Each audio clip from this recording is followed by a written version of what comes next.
السلام علیکم ورحمت الله وبرکاتہ. د کوم ملګرو چې کاروبار نه وي یا کاروبار وي په هغه کې برکت نه راځي، یا ولا الله خو ښکلی کاروبار ورکړی خو لیکن دا په هغه کې خفه دی،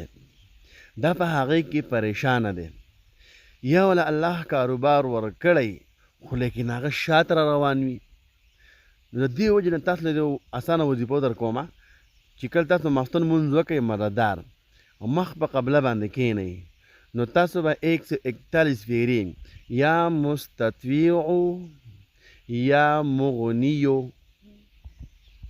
یا مستطیع یا مغنیو